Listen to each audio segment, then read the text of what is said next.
are a couple of things that I'd really like to get some color in. One is this, the cross member here, and another is this piece of wood right here that acts like a footstep. And I think I'd like to, as long as I'm doing that, I'd like to paint the vertical or sort of vertical struts that support the runners. So for most of that, I think I'll try raw sienna. That looks like a pretty good match.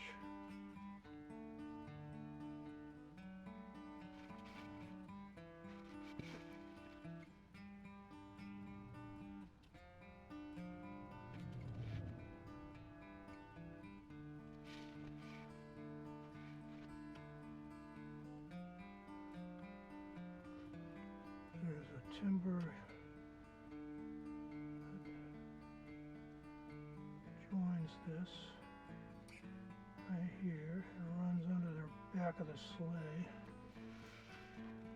Barely visible at this scale, but it's there.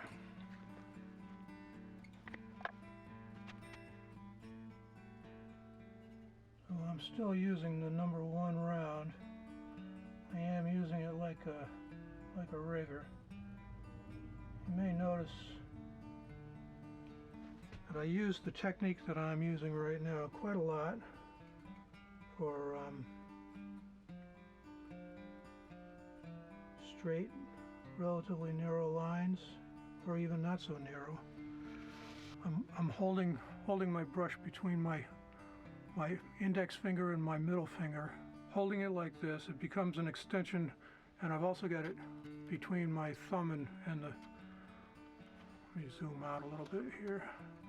There you go, you can see the whole thing now. So I've got it between, cradled in my thumb and projecting out between my index finger and my middle finger. And as I paint,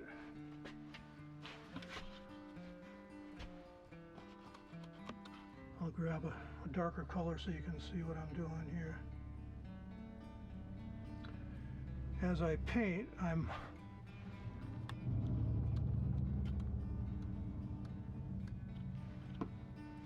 drawing my hand back from my shoulder and elbow. So rather than trying to control it from the wrist, my brush becomes an extension of my hand. My hand is an extension of my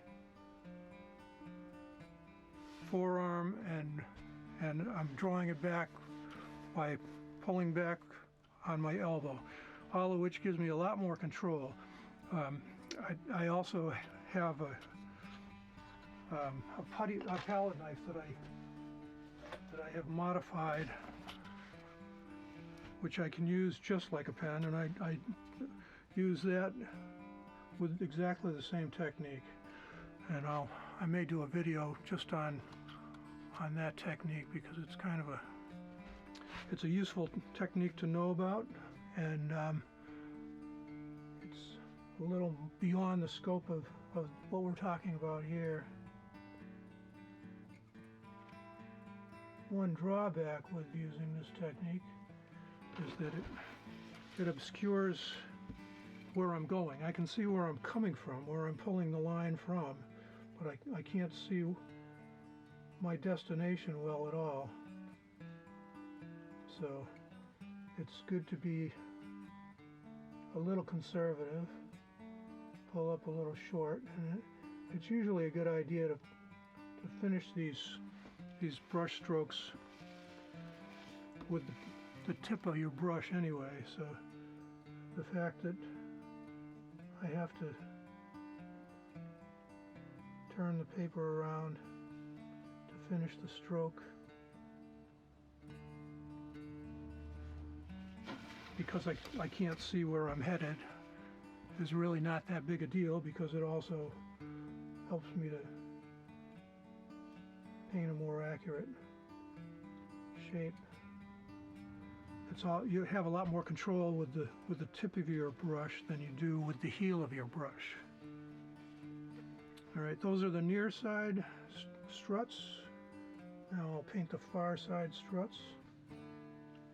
I have no wet paint in the area. When you have a confusion of lines like this, it's really good to double check before you commit yourself to painting a particular line. Since these are the lightest lines in this whole mass of lines, it's not that big a deal if I paint the wrong one, because the other ones are going to be painted with neutral tint anyway, so it'd be fairly easy to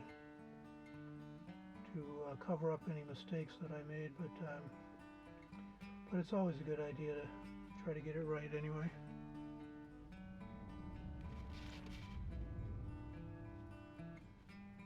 All right, that's looking pretty good. Now I'm going to paint this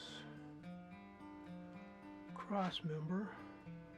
Try to stay out of the fresh paint. Let's turn it around this way. I don't have any, everything is dry on the horse. It's going to be a lot harder to get myself into trouble painting from this direction. Although I can find a way, usually.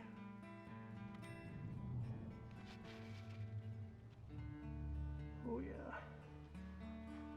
It would be very easy to get into that, mess up my nice struts and the white paper all at the same time. That looks pretty good. Anything else I need to pay attention to while I'm here? I might as well try to put a little bit of color into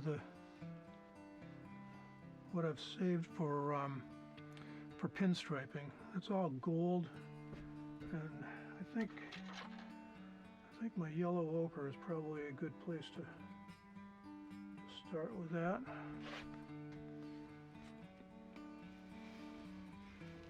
So there's a little bit right here and here, and that just activated neutral tint. I didn't want to do that. Yep, I think I'm going to have to just leave that alone.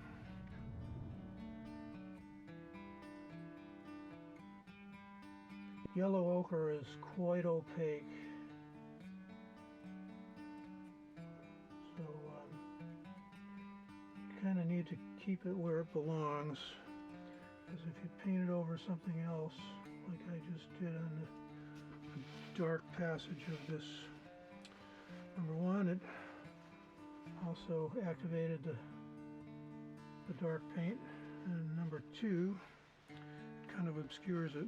That's all right. I kind of like that. That'll be fine, just the way it is. Got one more passage right here that separates the S-curve of the front of the sleigh and the side of the sleigh. That too is gold. And then just a little bit right around the edge of the fender, mostly to cover up the white paper that I left. Good. Good. All right. I'm going to call that a session.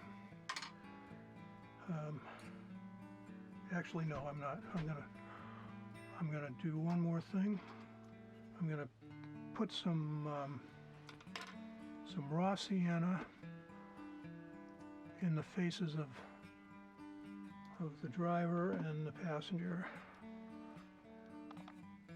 I want to use really dilute raw sienna.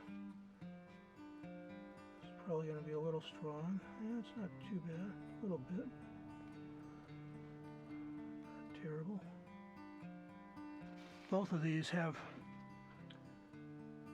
neutral tint or some other easily activated dark color right adjacent to them, so I need to be really careful with my brush work.